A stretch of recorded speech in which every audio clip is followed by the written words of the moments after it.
de origen mesoamericano que honra a los difuntos los días 1 y 2 de noviembre, coincidiendo con las celebraciones católicas del Día de los Fieles Difuntos y Todos los Santos. El culto a la muerte en México no es algo nuevo, pues ya se practicaba desde fechas próximas al año 1800 a.C. Asimismo, en el calendario mexica se puede observar que entre los 18 meses que forman este calendario, había por lo menos 6 festejos dedicados a los muertos. Los evangelizadores cristianos de tiempos coloniales aceptaron en parte las tradiciones de los antiguos pueblos mesoamericanos para poder implantar el cristianismo entre esos pueblos. Entre esos pueblos prehispánicos era común la práctica de conservar los cráneos como trofeos y mostrarlos durante los rituales que simbolizaban la muerte y el renacimiento. El Hanal Pichán o comida para las ánimas es una de las tradiciones más trascendentales de nuestra cultura. Año con año las familias campechanas se reúnen a principios del mes de noviembre para conmemorar el Día de Muertos. Los preparativos comienzan días antes con la intención de brindar a las ánimas que llegarán una estancia agradable. Los preparativos consisten en limpieza, reparación y pintura de las casas, solares y terrenos, al igual que en los panteones. El 31 de octubre se espera la visita de las ánimas de los niños difuntos. Se prepara el altar con dulces, juguetes, comida que consiste en sopa de gallina, pan, chocolate y agua. Al centro del altar se coloca la foto del niño o niña y parte de su ropa limpia. Durante esos días los familiares conviven con sus muertos y recuerdan anécdotas que compartieron con ellos durante su existencia. El 1 de noviembre toca el turno a las ánimas de los mayores. Se prepara el altar con los elementos más importantes: velas, panes, dulces, frutas, objetos y fotos del difunto. La cruz de madera en color verde, especias aromáticas, manteles blancos, adornos de flores y cadenas de papel de China. Si al difunto le gustaba fumar o tomar, se coloca una botella de aguardiente y cigarros. La comida tradicional y milenaria es el pibipollo, elaborado con masa de maíz y carne de pollo, cocinado en un agujero hecho generalmente en la tierra del patio de la casa donde vivía el difunto. Este platillo es una delicia culinaria propia de la región que todos los años acompaña en esta celebración que reúne a la familia.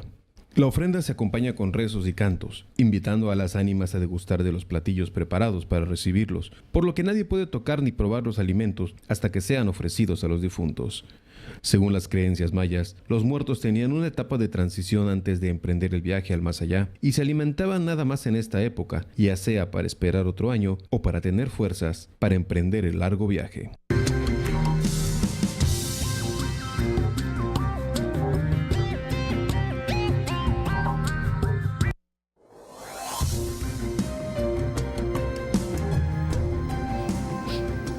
Muy buenas noches, bienvenidos a Platicando con. Pues ya Germán Quijano nos hizo una reseña de lo que es el tema que vamos a tratar hoy en este programa. Y para hablar de este asunto, bueno, se encuentra conmigo el doctor José Manuel Alcocer Bernés, cronista de la ciudad. Buenas noches, bienvenido. Muchas gracias por la invitación. El sacerdote José Luis Yeguán, párroco de la iglesia de Cibalché. Buenas noches, bienvenido. Buenas noches, gracias por invitarme. Y los mexicanos, bueno, no solo los mexicanos, porque esta es una celebración que se extiende a varias partes del mundo. Celebramos casi todo. En México sí. O sea, Casi yo todo, creo que todo el país, ¿no? Sí. Todo el país festeja el Día de Muertos como una festividad que proviene, como ya estuvo ahorita en el antecedente del mundo prehispánico, ¿no? Hay un trabajo de Octavio Paz, donde él habla precisamente de todo esto, el laberinto de la soledad, y él habla precisamente de esa tradición que tiene el mexicano y esta convivencia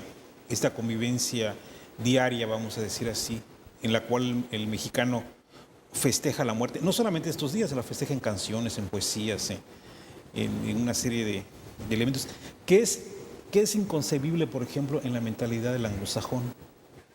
El anglosajón protestante es el concepto de la muerte es un concepto muy difícil, no de aceptar, sino sencillamente no habla precisamente de eso.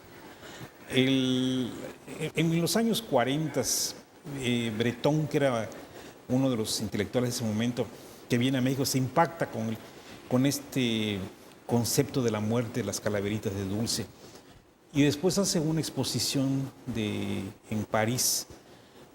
Y fue muy impactante para la gente llevar, o cuando menos ver, ese tipo de celebraciones surrealistas que les llamaban ellos. De hecho, Bretón es el padre del surrealismo, en la cual no coinciden o no podían entender esta convivencia del mexicano, ¿no? O sea, no sé, hay una canción que dice: si me has de matar mañana, que me maten de una vez, o cualquier otro tipo de de coplas o de poesías en la cual se festeja la muerte. De hecho, el mexicano festeja la muerte, ¿no? El día 1 y el día 2 es un festejo a la muerte, convivir con el difunto, convivir con nuestros muertos, ¿no?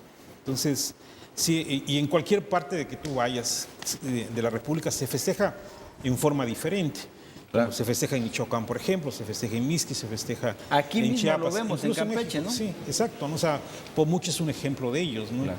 Y las festividades en los poblados fuera de la ciudad, no sé, en los municipios de Chacán, Calquinil, Camino Real, tienen, y el padre lo sabe bien, tienen una forma muy diferente. Sí, a Escarce, a Candelaria, a Carmen. Exacto, por ejemplo, Escarce y Candelaria es mucho ya más, como hay mucho inmigrante, su festejo es más parecido a la parte claro, de aquí de este lado donde decía el Camino Real y los Chenes, Campeche, incluso y parte de Champotón, vemos pibipollos, vemos tamales, sí. Y ya para ese lado vemos más tamales. Más tamales, exactamente. Aquí vemos el pibipollo, la merienda. Sí, es otro concepto. ¿Y cómo se ha ido concibiendo todo ello del paso al inframundo que tiene quien muere, el paso que tiene que llevar la veladora, que todo tiene su significado en este asunto? No está hecho gratuitamente, no está hecho así de que no hay una explicación por qué va el pan dulce, por qué va la veladora, por qué una parte del altar está conformado por los gustos que tenía el difunto y otra parte por lo que debe llevar, así lo marcan lo que debe llevar el difunto en el camino hacia el inframundo, ¿no? Bueno, el contexto del paso al inframundo proviene no solamente de las culturas mesoamericanas. Tenemos, por ejemplo, en el mundo griego, por ejemplo, tenían que llevar dinero para pagarle al perro que les diera permiso de pasar. O sea, y entre los mayas, por ejemplo, le ponían ya sea semillas de cacao en la boca o si eran ricos, pues le ponían jade para que le pagaran precisamente su paso hacia el otro lado. Solamente que en el concepto del mundo maya, el muerto no muere, o sea, es precisamente esta convivencia del regreso. Claro. En el concepto del árbol sagrado. Que viene para estas fechas, ¿no? Sí, del árbol sagrado y de que van cayendo y regresan nuevamente, pasando por los nueve pasos del inframundo, donde se encuentra Ajpuch en el último círculo. Pero es un concepto no de una muerte definitiva. De hecho, ni siquiera en el mundo católico es así.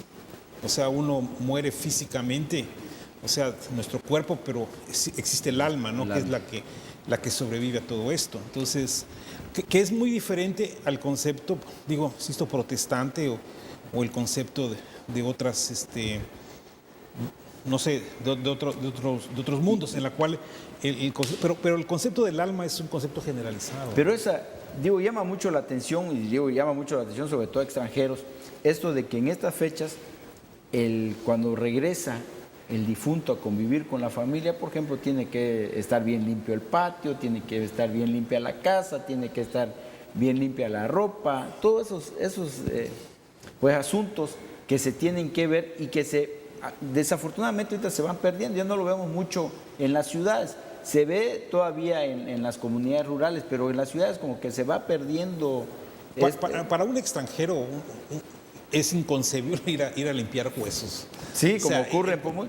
Pero sin embargo, esta tradición que tienen en Pomuy de limpiar huesos ya tiene fama internacional. Sí, pero es inconcebible. El concepto de la muerte para ellos es un concepto totalmente diferente. Que acá yo creo que el padre puede abundar, es porque viene de una ambivalencia entre el mundo prehispánico y el mundo católico, ¿no? El mundo católico trae las ideas y que se van a mezclar con el mundo con la llegada maya, de los españoles, y es lo que surge después, ¿no? Y la iglesia celebra la muerte. No, celebraron la muerte, celebraron la vida. Yo creo que es el concepto que hemos manejado, ¿no? El Día de Muertos. Pero lo lleva a la par la prueba. Es un término, podemos decir, que se ha empleado para... Nosotros le llamamos la celebración, la memoria, ¿sí? Del Día de los Fieles Difuntos, celebración de los fieles difuntos. Ya el mismo término habla de celebración, fieles difuntos, bueno. ¿Pero qué es? Es celebración de la vida. Estamos celebrando la vida en una etapa que termina, pero es eso, es una etapa que termina para dar paso a algo nuevo. Y al hablar de esto, podemos decir que ha sido la Iglesia también la que ha universalizado esa celebración. Porque al ser la Iglesia Católica universal, ¿qué hace? Y al aceptarla ella dentro de sus ritos, dentro de su liturgia, ha llegado hasta los últimos rincones pues, del continente, no del continente, del planeta Tierra, porque donde llega el cristianismo llega una celebración instituida litúrgicamente por la Iglesia. Y aquí pues tenemos que meternos también. La Iglesia no se hizo fácil aceptar esta fiesta. Tuvieron que pasar casi 1000 años para que la Iglesia institucionalice esta celebración de los fieles difuntos. Claro, y no es algo, podemos decir, y lo concibe así propio, como conciben los mayas y conciben en el sentido trascendente de la vida.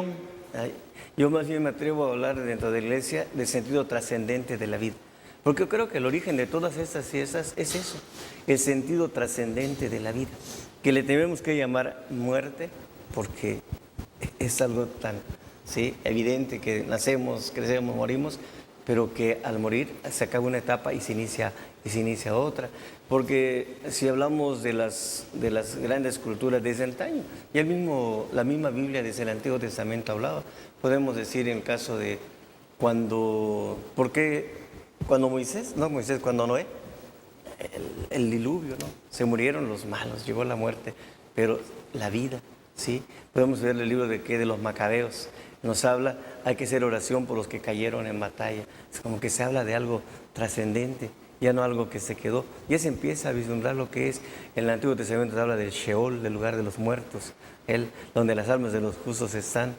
Cuando Jesús muere, dice, va al infierno, es decir, baja al inframundo a rescatar. Es decir, va a rescatar que algo que estaba muerto, no algo que estaba vivo. Por eso, entonces, yo creo que el sentido de todo eso es más trascendente, hablar más de la trascendencia, desde esquemas culturales totalmente diferentes de los pueblos. Pero ¿qué es lo que hace la Iglesia? La Iglesia se mete en la cultura de los pueblos. Yo como católico me atrevo a decir, nuestra liturgia, nuestros cultos todos, ¿han nacido de dónde? Han nacido de las comunidades. Hemos entrado en la cultura de los pueblos y de ahí hemos ido cristianizando, hemos ido metiendo, ¿sí?, al gran Señor de la vida que es Cristo, y con esto le hemos dado un giro positivo, un giro maravilloso a lo que es todas esas tradiciones para exaltar la vida más que la muerte. Bueno, vamos a un corte, ya nos mandaron el primer corte. Vamos a un corte y regresamos platicando.